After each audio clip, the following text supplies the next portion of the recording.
ले लेता हूँ, लेट्स से ये S1। तो आप बोलेंगे फ्लक्स थ्रू S1 क्या होगा सर कि टोटल चार्ज इंक्लोज करेंगे अपॉन एप्सिलॉन नॉट। तो टोटल चार्ज क्या होगा -2 और +2 अपॉन एप्सिलॉन नॉट, तो वो तो 0 हो जाएगा। अगर सपोज कर लो मैं सरफेस दूसरा ले लेता हूँ, let's say here this surface 2। तो अगर फ्लक्स थ्रू सरफेस 2 लूंगा तो क्या होगा, that is total charge enclose upon epsilon. Total charge बस ऐड करना होता है उसके सरफेस के अंदर। तो S2 के अंदर क्या आता है, -2 +2 +5 अपॉन एप्सिलॉन नॉट। तो अच्छा, ऑफ कोर्स माइक्रोन कूलम है बेटा, माइक्रोन कितना होता है 10⁻⁻⁶। तो 10⁻⁻⁶ कॉमन ले लेंगे, सो इट बिकम कितना आ जाएगा 5 × 10⁻⁶ अपॉन एप्सिलॉन नॉट। और अगर हम पूरा ले लेते हैं, सपोज कर लो इसमें प्लस में आ रहा है, और अगर हम पूरा ले लेते हैं like this way, that is S3, let's say S3, अब यहाँ पे माइनस में आ जाएगा। सी the total flux through closed surface is, that is total charge enclosed upon epsilon naught. तो -2 +2 +5 -10 into 10⁻⁻⁰ -6 क्यों आ रहा है, माइक्रोन है ना बेटा, एप्सिलॉन नॉट। तो यहाँ पे आप ध्यान देंगे ना कि ये जो है माइनस में आएगा, this will come in minus. तो -5 आएगा near about, -5 × 10⁻⁻⁶ upon epsilon not. तो देखो प्लस 0 भी होता है, प्लस पॉजिटिव भी होता है, 0 भी होता है और निगेटिव भी होता है।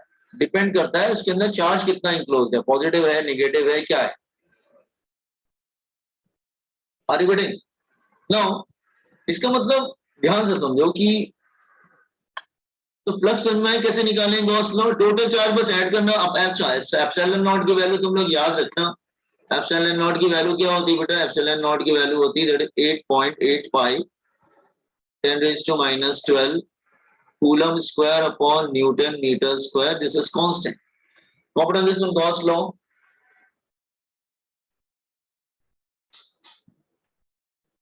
Gauss law.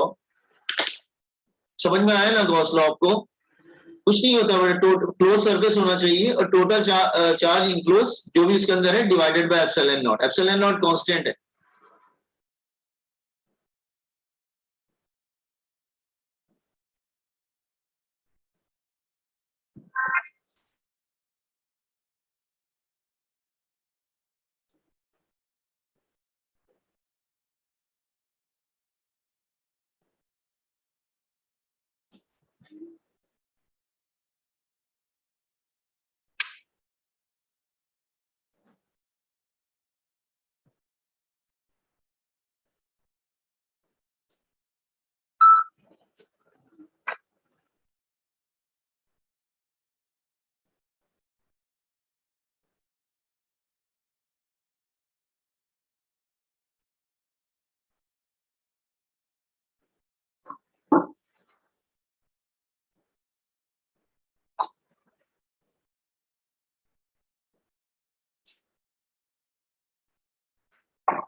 Sir yes sir वो टेस्ट जो हुआ था मुझे वो नया आईडी पता नहीं था, इसलिए मैंने पुराने आईडी से टेस्ट दिया था। नहीं, पुराने आईडी से कैसे टेस्ट दे सकते हो, पुराने आईडी में आएगा ही नहीं।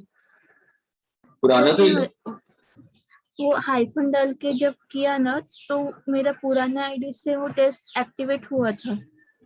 नहीं, नॉट पॉसिबल। कुछ गलत हो गया होगा, कोई और टेस्ट तुमने अटेंड कर लिया होगा। क्योंकि एक्चुअली वो आईडी जो पुराना वाला था वो 11 का था बेटा। अब जो नया आईडी दिया है 12 का है, तो 11 की आईडी से आप 12 में नहीं जा सकते, वो सॉफ्टवेयर ऐसा नहीं लेगा। तो आप मतलब किसी और में जाके उसने आपने कोई और टेस्ट दे दिया होगा। It's not possible. जब भी लॉगिन कर रही हूँ तो वो हो रहा है। हाँ, वो इसलिए रहा होगा कि लास्ट ईयर हमने किसी बच्चे को दिया होगा, तो आप अल्टीमेटली जब उसको कर रहे होंगे तो उस बच्चे का जो आईडी होगा वो कैच कर ले रहा होगा वो। और फिर लास्ट ईयर हमने किसी बच्चे को दिया होगा उस नाम से, तो इसलिए उसको कैच कर लिया। अब जो आईडी 12 का चलेगा, हो सकता है ना कि लास्ट ईयर मैंने किसी बच्चे को आईडी दिया, वो छोड़ के चला गया, ऐसा हो गया, मतलब आपने अच्छी 12 की आईडी से होगा बेटा वो। Is it clear? Yes sir.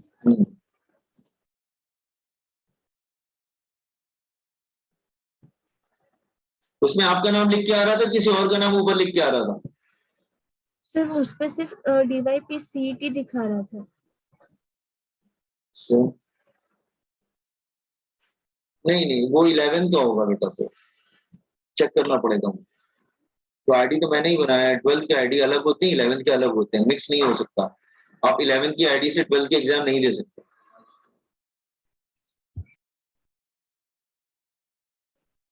अच्छा, कॉपी कर लिया तो मैं स्क्रॉल करूं boys and girls?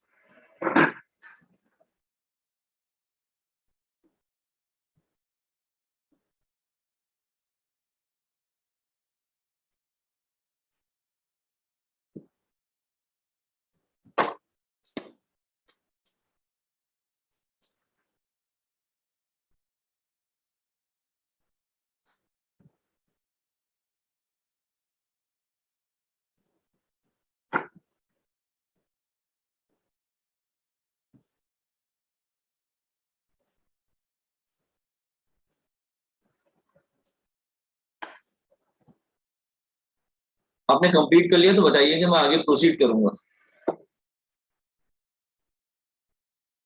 Yes sir.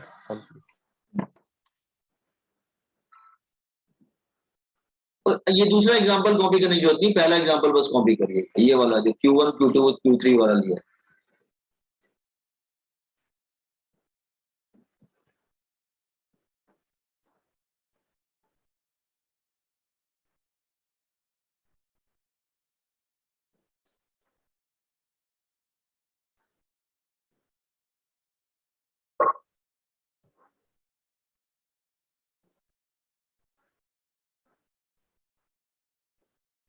तो थोड़ा नीचे लीजिए ना।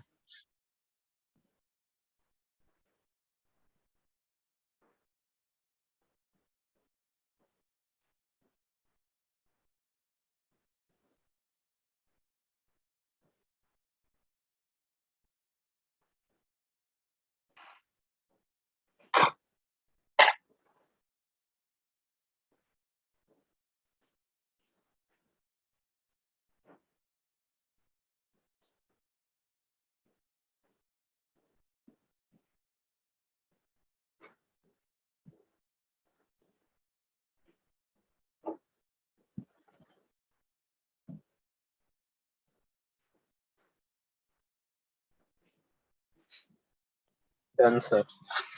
Okay, now see.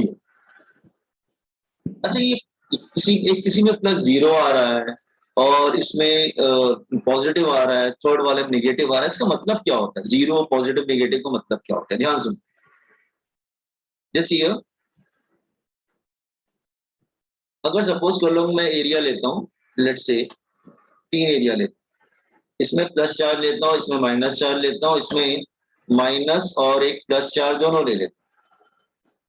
या एक काम करते हैं, इसका मतलब ये होता है कि हाँ, माइनस और प्लस चार्ज दोनों ले लेते हैं, ठीक है? Okay, minus Q and plus Q दो ले लेते हैं। तो प्लस चार्ज से इलेक्ट्रिक फील्ड क्या होगा? बाहर की तरफ जाएगा। प्लस चार्ज से इलेक्ट्रिक फील्ड बाहर की तरफ जाएगा। माइनस चार्ज में इलेक्ट्रिक फील्ड अंदर की तरफ आएगा। तो माइनस का मतलब ये होता है कि इलेक्ट्रिक फील्ड अंदर की तरफ आ रही है, और अगर प्लस माइनस दोनों दिया हुआ है तो इसका मतलब क्या है? जितनी इलेक्ट्रिक फील्ड बाहर जा रही है, जितनी इलेक्ट्रिक फील्ड बाहर जा रही है उतनी अंदर भी आ रही है। आ रही बेटे? तो बाहर जाने वाली इलेक्ट्रिक फील्ड और अंदर वाली इलेक्ट्रिक फील्ड दोनों इक्वल है। या ऐसे आप बोल सकते हैं कि सपोज अगर मैं ऐसे ले लूं, suppose is a close surface और इलेक्ट्रिक फील्ड ऐसे आ रही है, ऐसे क्रॉस करके निकल जा रही है, तो इसमें भी फ्लक्स 0 ही होगा, क्योंकि जितना एंटर हो रहा है उतना एग्जिट कर रही है। इसमें फ्लक्स नेगेटिव आएगा। इसमें फ्लक्स पॉजिटिव आएगा। तो पॉजिटिव का मतलब बाहर वाली जो लाइन निकल रही है वो डोमिनेटिंग है, बाहर इलेक्ट्रिक फील्ड जो डोमिनेट कर रहा है, बाहर जाने वाली लाइन ज्यादा है। माइनस का मतलब अंदर आने वाली लाइन ज्यादा है, और जीरो आ रहा है तो इसका मतलब जितनी लाइन बाहर जा रही है उतनी लाइन अंदर आ रही है, यही मतलब हुआ ना, जितनी लाइन बाहर जा रही है उतनी लाइन अंदर जा रही है, दैट्स व्हाई जीरो। तो प्लस माइनस से आप आइडिया लगा सकते हैं कि उस पे चार्ज कौन सा है, डोमिनेट कर रहा है। तो पहले वाले में पॉजिटिव का मतलब पॉजिटिव चार्ज डोमिनेट कर रहा है और इलेक्ट्रिक फील्ड बाहर की तरफ जा रहा है। फ्लक्स नेगेटिव का मतलब नेगेटिव चार्ज डोमिनेट कर रहा है और फ्लक्स अंदर की तरफ आ रहा है, मतलब इलेक्ट्रिक फील्ड अंदर की तरफ जा रहा है। जीरो का मतलब जितनी लाइन बाहर जा रही है उतनी अंदर जा रही है, that's why it is coming zero. जितनी लाइंस एंटर हो रही है उतनी एग्जिट कर जाएंगी तो जीरो ही आएगा ना फिर। Are you getting? The number of lines entering is equal to number of line leaving, इसलिए वो जीरो आ रहा है। तो are you getting? Positive negative का मतलब क्या हुआ? तो देखो ना ऊपर वाले एग्जांपल में जिसमें पॉजिटिव आ रहा है उसमें 5 बड़ा है, और दूसरे में नेगेटिव आ रहा है जिसमें -10 बड़ा है, तो वो डोमिनेट कर रहा है।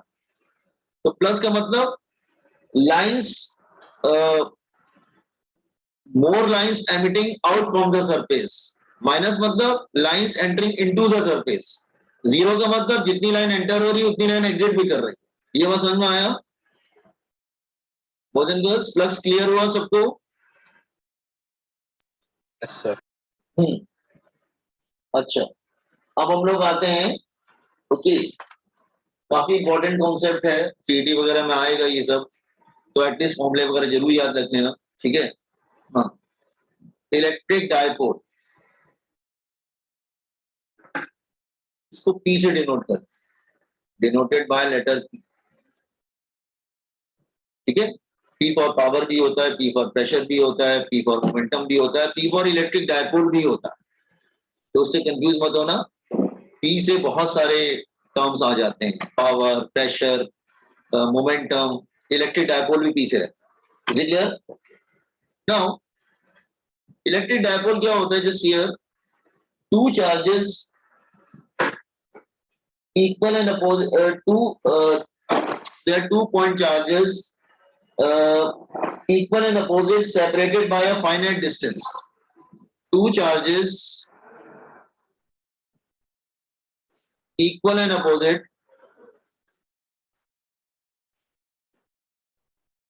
separated by a finite distance, separated by a finite distance, finite distance,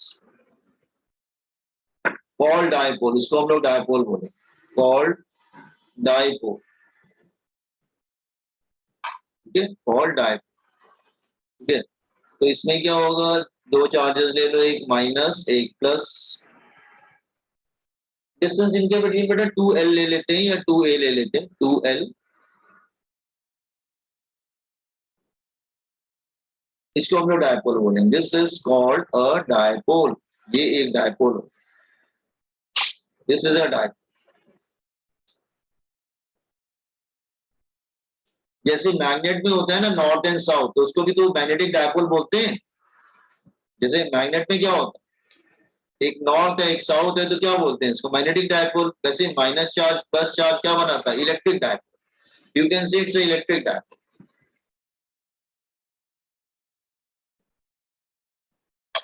ठीक है? अच्छा, नाउ एक होता है electric dipole moment, electric dipole moment, उसको P से डिनोट किया जाता है, वेक्टर फॉर्म होता है। इलेक्ट्रिक डायपोल मोमेंट क्या होता है? It's a product of, electric dipole moment is a product of, electric dipole moment is a product of magnitude of one charge, कोई एक चार्ज का magnitude, magnitude of one charge into distance between charges, distance between charges, ये formula होता है। तो magnitude of one charge multiplied by distance between the charges, तो क्या हो जाएगा? P is equal to Q into 2L। वैसे वेक्टर फॉर्म लिखना हो तो it is Q into 2L, इसको वेक्टर बनाया गया है। इसका डायरेक्शन किधर होता है? Direction from directed from minus charge two plus charge, minus charge से प्लस चार्ज की तरफ होता है, ध्यान रखना। तो इसका जो डायरेक्शन होता है वो माइनस से प्लस की तरफ होता है। और इसका यूनिट क्या होगा? SI unit. पी क्या है? That is Q into 2L। तो एसआई यूनिट क्या बनेगी? Coulomb into metre, coulomb into metre. ठीक है, just wait, current fill coulomb into metre.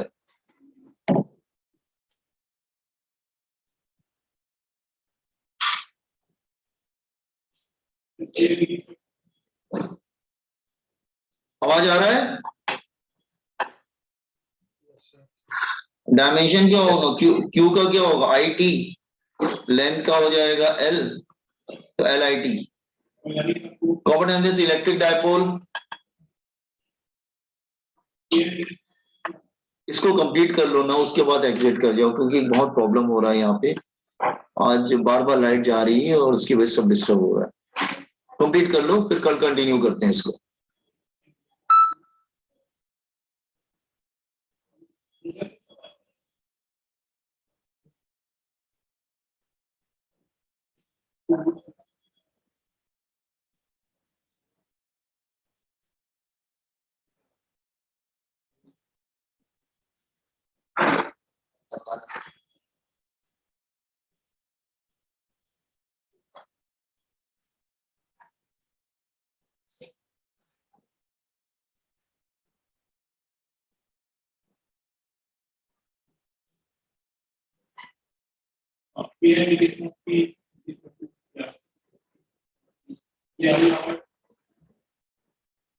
Thank you sir.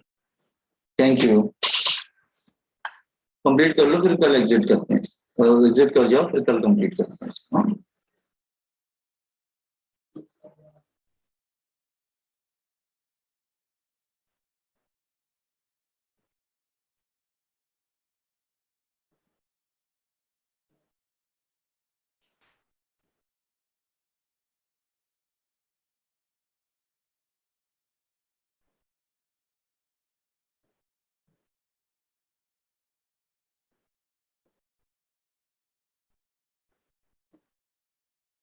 Thank you, sir.